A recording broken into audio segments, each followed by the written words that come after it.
आज हम पढ़ेंगे क्लास 12th जीव विज्ञान की प्रश्न बैंक,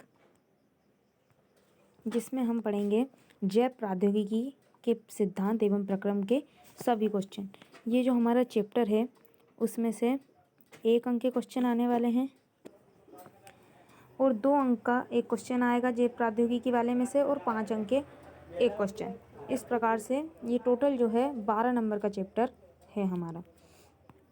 तो जैव प्रौद्योगिकी सिद्धांत एवं प्रक्रम इस वीडियो में हम पूरा सोल्व करेंगे। इससे पहले की वीडियो में मैंने और भी चैप्टर सोल्व किए हैं, आप जाकर देख सकते हैं चैनल पे, जिसमें कुछ महत्वपूर्ण बिंदु दिए हुए हैं कि किसी भी कोशिका अथवा जीन की आनुवंशिक रूप से समान प्रतिकृति क्लोन कहलाती है, यानी कि वो एक दूसरे के बिल्कुल समान होती है, हूबहू फोटोकॉपी। वर्तमान समय में आनुवंशिक अभियांत्रिकी की सहायता से मानव इंसुलिन हार्मोन के जीवाणुओं को बनाया जा रहा है। रेस्ट्रिक्शन एंडोन्यूक्लियस एक ऐसा एंजाइम है जो डबल स्ट्रैंड डीएनए को विशिष्ट स्थानों पर काटने में सक्षम होता है, अतः इन्हें आनुवंशिक अभियांत्रिकी की कैंची भी कहते हैं। अगला है बीटी कॉटन कपास की एक चमत्कारिक किस्म है जिसमें बेसिलस थुरिंजिएंसिस नामक जीवाणु का एक जीन स्थानांतरित किया जाता है। 2 या 2 से अधिक डीएनए खंडों को जोड़ने के लिए डीएनए लाइगेज तथा नामक एंजाइम का उपयोग किया जाता है। ऐसे डीएनए खंड जिसमें नाइट्रोजनस क्षारकों को जोड़ों का क्रम डीएनए श्रृंखला के दोनों छोरों से पढ़ने पर एक जैसा होता है, उसे हम पैलिंड्रोम कहते हैं। उदाहरण के लिए हम मैडम शब्द को देख सकते हैं, दोनों तरफ से एक ही बढ़ाता है। अगला है पुनर्योजित डीएनए को पोषक कोशिकाओं में प्रविष्ट कराने हेतु एक विशेष प्रकार के उपकरण का उपयोग किया जाता है, इसे जीन गन कहते हैं। डॉली विश्व में कृत्रिम रूप से पैदा की गया प्रथम स्तनधारी क्लोन है, एक भेड़ की प्रजाति है डॉली। मोनोक्लोनल एंटीबॉडीज़ का निर्माण हाइब्रिडोमा द्वारा किया जाता है। वाहक और बाहरी जीन के मिलने से बने संयुक्त डीएनए को पुनर्योजित डीएनए कहते हैं। इसमें विषमांगी डीएनए भी कहा जा सकता है इसे। अब है सही विकल्प के प्रश्न, जिसमें पहला है कि बीटी कॉटन में बीटी का उपयोग किसके लिए होता है, तो बेसिलस थुरिंजिएंसिस के लिए होता है। आनुवंशिक अभियांत्रिकी में आणविक कैंची की तरह उपयोग किया जाता है, तो रेस्ट्रिक्शन एंडोन्यूक्लियस एंजाइम का। पीसीआर में प्रयुक्त होने वाला एंजाइम डीएनए पॉलीमरेज है। तकनीक द्वारा पितृत्व समस्या का समाधान किया जा सकता है डीएनए फिंगरप्रिंटिंग के द्वारा। और निम्न में से कौन प्लाज्मिड है, तो पीवीआर 322। अगला है प्राकृतिक आनुवंशिक अभियंता है, तो एग्रोबैक्टीरियम ट्यूमीफेरिएसिस। अगला अपराधियों की पहचान करने में उपयोग किया जाता है, तो उपरोक्त सभी। एग्रोबैक्टीरियम ट्यूमीफेसिएस का डीएनए खंड टी-डीएनए सामान्य पौधों की कोशिकाओं में क्या रोग उत्पन्न करता है, तो अवुर्ध। अब है हमारे रिक्त स्थान। पहला रिक्त स्थान है कि डीएनए में संचित सूचना के संचरण तथा फिर से प्रकट होने एवं लक्षणों के बनने को भावाकृति कहते हैं। खालिस्तान मानव निर्मित इंसुलिन है, तो ह्यूम्यूलिन। क्लोनिंग से अवांछित गुणों वाले जीन भी उत्पन्न हो जाने की संभावना होती है। वाहक का विलगन एवं युद्धीकरण आसान होना चाहिए। आनुवंशिक इंजीनियरिंग से ऐसे जीव भी उत्पादित किए जा सकते हैं जिनका जीन प्रारूप सर्वथा नया हो, और टीआई प्लाज्मिड जीन वाहक का कार्य करता है। अब ये सही जोड़ी, तो NIF नाइट्रोजन स्थिरीकारक जीव। बिलमट ने डॉली की जो सर्वप्रथम उन्होंने इसका बनाया था डीएनए वगैरह, जो इनकी उत्पत्ति के कारण हुई। अगला है लाइगेज, तो लाइगेज है डीएनए को जोड़ने का कार्य करता है। PVR 322 ये है हमारा क्लोनिंग संवाहक। अगला है जेल इलेक्ट्रोफोरेसिस, तो इसका है क्लोनिंग संवाहक वो इथीरिडियम ब्रोमाइड। अब है हमारे निम्नलिखित प्रश्नों के उत्तर एक शब्द अथवा एक वाक्य में दीजिए। तो पीसीआर का पूरा नाम है पॉलीमरेज चेनारिएशन। अगला है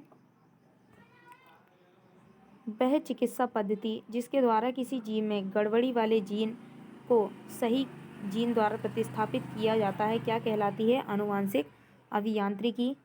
फिर है बीटी कपास में किस जीवाणु का जीन स्थानांतरित किया जाता है? तो इसमें बेसिलस यूरेंजिएंसिस का।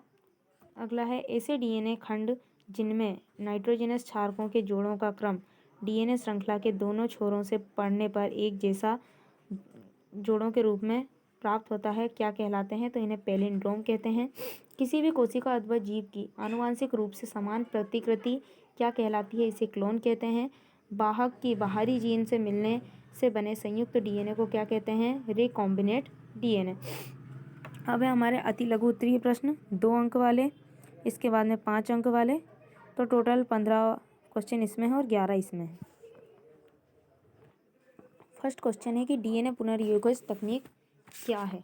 तो डीएनए पुनर्योगज तकनीक कृत्रिम विधियों द्वारा नियंत्रित वातावरण में किसी भी जीव के मूल डीएनए या सजीव के आणविक संगठन में परिवर्तन करने की विधियों एवं प्रक्रियाओं को पुनर्योगज डीएनए तकनीक कहते हैं तथा इस प्रकार निर्मित डीएनए को पुनर्योगज डीएनए कहते हैं। अगला है रिकॉम्बिनेट डीएनए तकनीक में उपयोग आने वाले एंजाइम का नाम लिखिए। तो प्रतिबंधन एंजाइम, जिसे आणविक कैंची भी कहा जाता है, डीएनए को विशिष्ट जगह पर काटने में मदद करते हैं, बहुलक संश्लेषित करने में मदद करता है और लाइगेज प्रतिजैविक प्रतिरोधी जीन को संवाहक जीन के साथ जोड़ने का कार्य करते हैं। अगला है पैलिंड्रोमिक डीएनए से आप क्या समझते हैं? तो एक पैलिंड्रोमिक अनुक्रम एक डबल स्ट्रैंड डीएनए या आरएनए अणु में एक न्यूक्लिक एसिड अनुक्रम होता है जिसमें एक स्ट्रैंड पर एक निश्चित दिशा जैसे कि 5 डेज से 3 डेज में पढ़ना विपरीत दिशा में अनुक्रम पढ़ने से मेल खाता है। उदाहरण के लिए 5 डेज से 3 डेज पर संपूरक स्ट्रैंड। अगला है प्लाज्मिड किसे कहते हैं? आनुवांशिक अभियांत्रिकी में इनकी क्या उपयोगिता है? प्लाज्मिड शब्द का उपयोग सर्वप्रथम लेडरबर्ग ने सन 1952 में किया था। परिभाषा: ये स्वतः द्विगुणन की क्षमता रखने वाली आनुवांशिक इकाई है जो जीवाणुओं के अतिरिक्त गुणसूत्रीय अवस्था में भी स्थायी रूप से वंशागत होते हैं। ये गुणसूत्र से छोटे एवं डीएनए से बने आनुवंशिक पदार्थ हैं जिनमें स्वयं पुनरावृत्ति की क्षमता पाई जाती है। कुछ प्लाज्मिक जीवाणु कोशिकाओं के मुख्य गुणसूत्र से जुड़ जाते हैं, इसे एपिसोम कहते हैं। इनमें एक जीवाणु से दूसरे जीवाणु में स्थानांतरण की क्षमता पाई जाती है। प्लाज्मिड जीवाणु कोशिकाओं में पाए जाने वाले बाह्य गुणसूत्रीय डीएनए होते हैं। आनुवंशिक अभियांत्रिकी कार्यक्रमों में इनका प्रयोग वाहक के रूप में किया जाता है क्योंकि इनमें यूकेरियोटिक डीएनए के साथ बंधन की क्षमता होती है। इसके बाद में हमारा 5वां क्वेश्चन है कि जीन बैंक से आप क्या समझते हैं? जीवों के जीन्स को अथवा संश्लेषित अवस्था में संरक्षित करने वाली संस्था या स्थान को जीन बैंक कहते हैं। यानी कि मुख्य रूप से ये क्या करते हैं कि कोई स्पेशल जीन है उसको इकट्ठा करके रखते हैं, स्टोर करके रखते हैं भविष्य के लिए। इसके अंतर्गत जीवों की कोशिकाओं में पाए जाने वाले आनुवंशिक पदार्थ डीएनए का संरक्षण किया जाता है। इसका सबसे पहला उपाय यह है कि दुर्लभ जीवों को संरक्षित रखा जाए। दूसरे उपाय के अंतर्गत जीवों की कोशिकाओं या ऊतकों को सुरक्षित रखा जाए। महत्व: जीन बैंक में जीन्स को संरक्षित रखकर इनके द्वारा नई उन्नतशील जातियों को तैयार किया जाता है तथा उन पर अनेक वैज्ञानिक परीक्षण भी किए जा सकते हैं। वाहक क्या है? वाहक के 4 लक्षण लिखिए। बीमारी फैलाने वाले सूक्ष्म जीवों को एक स्थान से दूसरे स्थान तक ले जाने वाले जीवों को वाहक कहते हैं। जो बीमारी फैलाने वाले सूक्ष्म जीव हैं उनको एक स्थान से दूसरे स्थान तक जो लेकर जाते हैं उन्हें वाहक कहते हैं। तथा डीएनए पुनर्योगज तकनीक में विशेषज जीन को अपने साथ इच्छित स्थल तक ले जाने वाले डीएनए खंड को वाहक या वेक्टर कहते हैं। वाहक के लक्षण: वाहक में स्वद्विगुणन की क्षमता होनी चाहिए। इसका विलयन एक शुद्धिकरण आसान होना चाहिए। अणुभार कम होने चाहिए ताकि इस पर बड़े डीएनए अथवा जीन को छोड़ा जा सके। पोषक कोशिका के अंदर इनका विनष्टीकरण नहीं होना चाहिए क्योंकि अगर ये नष्ट हो जाएंगे तो ये द्विगुणन नहीं कर पाएंगे, हमें जो चाहिए वो प्राप्त नहीं होगा। अगला है एक्सोन्यूक्लियेज एवं एंडोन्यूक्लियेज में अंतर। एक्सोन्यूक्लियेज डीएनए को सिरों में काटने वाले न्यूक्लियेज एंजाइम होते हैं। फिर क्रिया के लिए 5 या 3 सिरों से काटता है डीएनए को छोड़कर और क्रिया के बाद एकल न्यूक्लियोटाइड मुक्त करता है।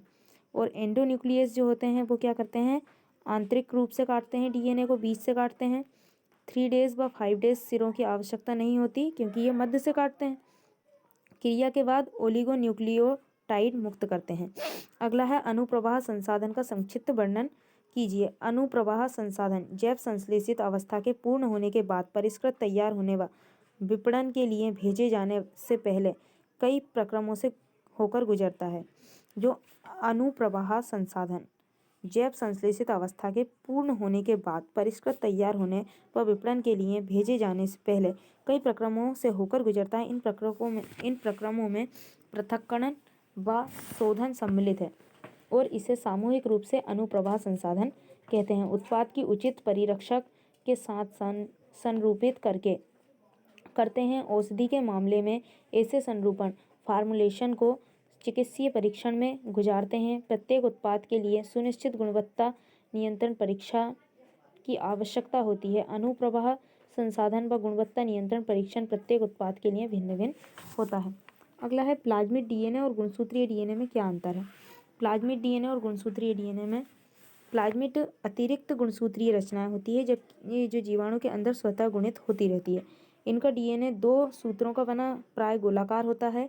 इन पर अन्य जीन्स के अतिरिक्त प्लाज्मिड की प्रतिकृति करने वाले जीन भी पाए जाते हैं। पुनर्योगज डीएनए तकनीक में प्रयुक्त प्लाज्मिड में प्रतिजैविक रोधिता वाले जीन भी होते हैं, जिनमें पुनर्योगज डीएनए अणुओं को पहचान संभव हो पाती है। गुणसूत्रों में उपस्थित डीएनए होता है, यह भी 2 सूत्रों का होता है परंतु गोलाकार नहीं होता तथा कोशिका केंद्रक में होता है। इसके प्रतिजैविक रोधिता वाले जीन नहीं होते हैं। यह प्लाज्मिड डीएनए की तुलना में अधिक लंबा तथा अधिक न्यूक्लियोटाइड का बना होता है। अगला है अर्धसूत्री विभाजन को ध्यान में रखते हुए लिखिए कि पुनर्योजित डीएनए की अवस्था में बनते हैं, किस अवस्था में बनते हैं। अर्धसूत्री विभाजन को ध्यान में रखते हुए बताइए कि पुनर्योजित जो डीएनए है वो किस अवस्था में बनेगा। तो ये अर्धसूत्री विभाजन, जैसा कि हम जानते हैं कि अर्धसूत्री विभाजन में गुणसूत्रों की संख्या घटकर आधी हो जाती है। प्रथम अर्धसूत्री विभाजन में प्रत्येक जोड़ी के समजात गुणसूत्रों के मध्य एक या अनेक खंडों के अदला बदली अर्थात पारगमन क्रॉसिंग ओवर होता है। प्रथम अर्धसूत्री विभाजन की प्रथम पूर्वावस्था को उप अवस्था जाइगोटीन में समजात गुणसूत्र जोड़े बनते हैं, इसे सूत्र युग्मक कहते हैं। पेकिटीन उप अवस्था में सूत्र युग्मक सम्मिश्र में एक या अधिक स्थानों पर गोल सूक्ष्म घुंडियाँ दिखाई देने लगती है, इन्हें पुनर्योजन ग्रंथियाँ कहते हैं। समजात गुणसूत्रों के परस्पर जुड़े क्रोमेटिड्स के मध्य एक या अधिक खंडों की पारस्परिक अदला बदली को पारगमन कहते हैं। इनसे ही समजात पुनर्योगज डीएनए बनता है, यानी जब क्रॉसिंग ओवर होती है तभी डीएनए के नॉन सिस्टर सेल जुड़ जाती है। पुनर्योगज ग्रंथियों उन स्थानों पर बनती है जहाँ पर परागमन हेतु क्रोमेटिड्स के टुकड़े टूटकर पुनः जुड़ते हैं। अगला है जेल इलेक्ट्रोफोरेसिस में डीएनए एनोड की ओर बढ़ता है, क्यों। जेल इलेक्ट्रोफोरेसिस में डीएनए के टुकड़े ऋणात्मक रूप से आवेशित अणु होते हैं जो जेल के दौरान एनोड की ओर बढ़ते हैं। अगला है ई कोलाई के क्लोनिंग वाहक PVR322 को आरेखीय रूप में निरूपित कीजिए। तो यहाँ पर चित्र दिया हुआ है। अगला है जेनेटिक इंजीनियरिंग में एंजाइम लाइगेज की क्या भूमिका है। तो जेनेटिक इंजीनियरिंग में लाइगेज एंजाइम डीएनए के 5' छोर को उसी या किसी अन्य स्ट्रैंड के 3' छोर से जोड़ता है। अगला है बैक्टीरियोफेज क्या है। बैक्टीरियोफेज जीवाणु कोशिकाओं में पाए जाने वाला एक प्रकार का परजीवी विषाणु है जिसका शरीर 2 भागों सिर एवं पूंछ का बना होता है।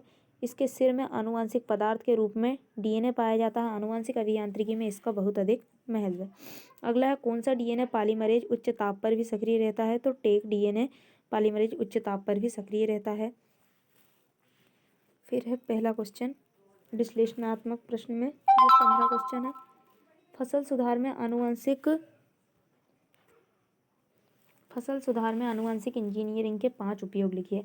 तो इंजीनियरिंग के उपयोग है कि धान्यों में स्वयं नाइट्रोजन स्थिरीकरण गुण पैदा करने के प्रयास में काफ़ी सफलता मिली है। पौधों की जंगली प्रजातियों से जीनों को प्राप्त कर उन्हें फसली पौधों में स्थानांतरण कर उनमें परजीवियों तथा कीड़े मकोड़ों के प्रति प्रतिरोधकता पैदा करने के भी प्रयास किए जा रहे हैं। आनुवंशिक रूप से संशोधित फसल एक ऐसी फसल होती है जिसमें रोग प्रतिरोधक क्षमता या उत्पन्न करने की क्षमता के लिए आनुवंशिक संरचना में बदलाव किया गया हो। हॉर्नेसिंग प्लांट्स NCAV GM पौधों को बनाने पर ध्यान केंद्रित करता है जिन्होंने जड़ द्रव्यमान, जड़ गहराई और सवरेन सामग्री में वृद्धि की। अमेरिका में बिक्री के लिए स्वीकृत पहली आनुवंशिक रूप से संशोधित फसल टमाटर थी, जिनकी शेल्फ लाइफ लंबी थी। केंद्रीय एवं हरित लवक जीन्स को पुनः समायोजित कर फसली पौधों की प्रकाश संश्लेषण करने की क्षमता बढ़ाने के प्रयास किए जा रहे हैं। इसके अलावा C3 पौधों को C4 पौधों में परावर्तित करने की प्रयास भी किए जा रहे हैं। इस तकनीक द्वारा आशान्वित सफलता मिली है। अगला है प्लाज्मिड DNA एवं गुणसूत्रीय DNA में अंतर स्पष्ट कीजिए। तो प्लाज्मिड DNA बैक्टीरिया में एक गुणसूत्र बाह्य DNA अणु है जो प्रतिकृति गुणसूत्रीय DNA से मुक्त होने में सक्षम है। प्लाज्मिड अतिरिक्तीय गुणसूत्र संरचना होती है। इनका DNA 2 सूत्रों का बना होता है, गोलाकार होता है। इनमें प्रतिजैविक रोधिता वाले जीन भी होते हैं। इनमें पुनर्योगत DNA अणुओं की पहचान संभव हो जाती है। इनको अन्य जीन्स के अतिरिक्त प्लाज्मिड की प्रतिकृति वाले जीव भी पाए जाते हैं। और गुणसूत्रीय DNA एक जीव में अंदर उपस्थित गुणसूत्रों के पूरे DNA को कहते हैं। इसमें DNA होता है तथा ये गोलाकार नहीं होता। इसमें प्रतिजैविक रोधकता वाले जीन नहीं होते हैं। यह प्लाज्मिड DNA की तुलना में अधिक लंबा तथा अधिक न्यूक्लियोटाइड का बना होता है। इसमें अतिरिक्त जीन नहीं पाए जाते हैं।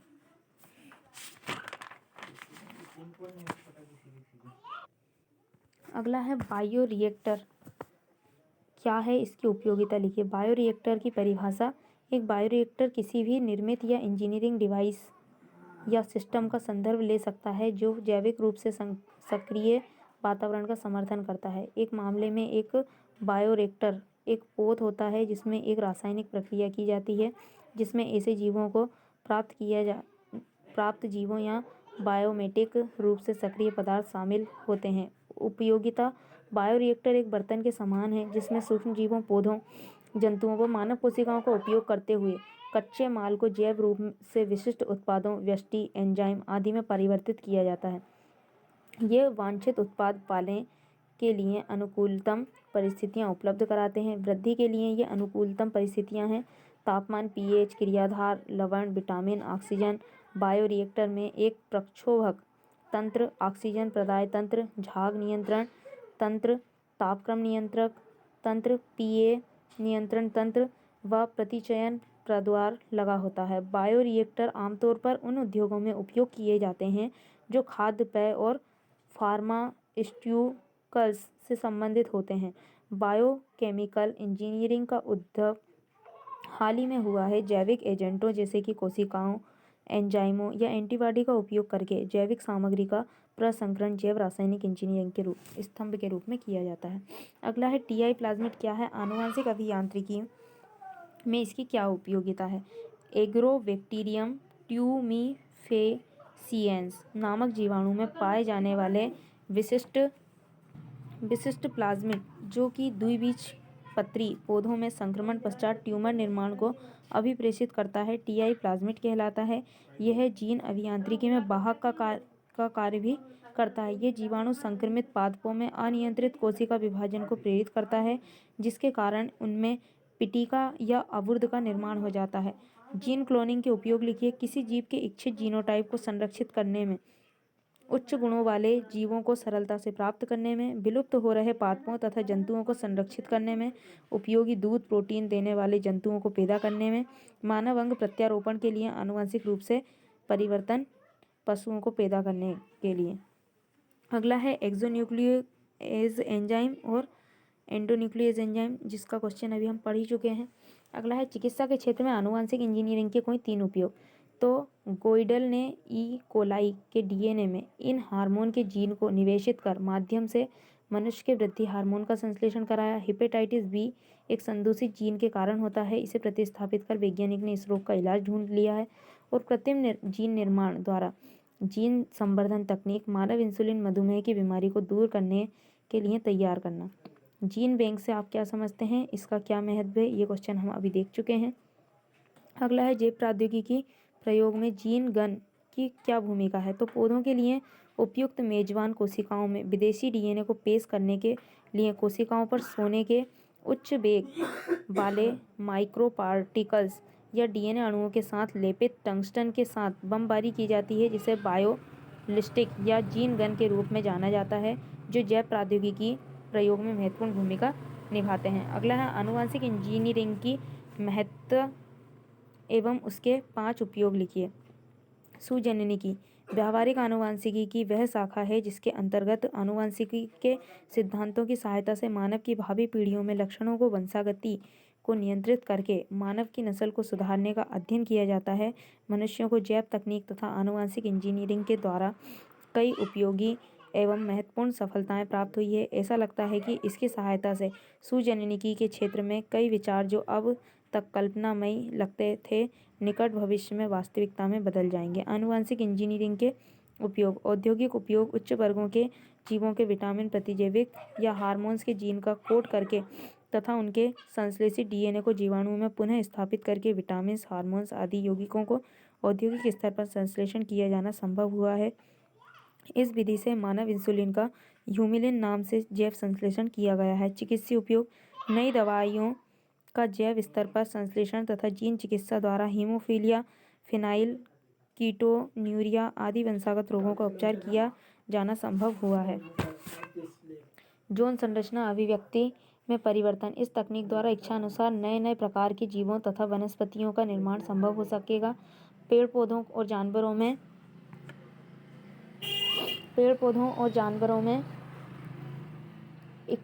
जानवरों में जेनेटिक इंजीनियरिंग आमतौर पर प्राकृतिक लक्षण को बेहतर करने, इनमें बीमारियों से लड़ने की क्षमता को बेहतर करने और कई क्षमताओं को विकसित करने के लिए प्रयोग की जाती है। जेनेटिक इंजीनियरिंग बायोटेक्नोलॉजी का एक हिस्सा है। कृषि क्षेत्र में जेनेटिक इंजीनियरिंग कृषि के क्षेत्र में क्रांतिकारी परिवर्तन किया है। इस तकनीक की सहायता से कृषि वैज्ञानिकों ने जो कीटारोधी, रोगरोधी, जीवाणुरोधी, फफूंदरोधी और वायवीय कारक रोधी होने के साथ ही पौष्टिकता से भरपूर और अच्छी उपज देने वाली, इसका उदाहरण बीटी कपास, बीटी आलू, बीटी टमाटर और चावल की भी कई प्रजातियों में सुधार किए गए हैं। अगला है पुनर्योजक डीएनए तकनीक के महत्व एवं उपयोग को लिखिए। तो जीन क्लोनिंग या पुनर्योजक डीएनए तकनीक जैविक विज्ञान के सभी क्षेत्रों में अत्यधिक उपयोगी सिद्ध हुआ है।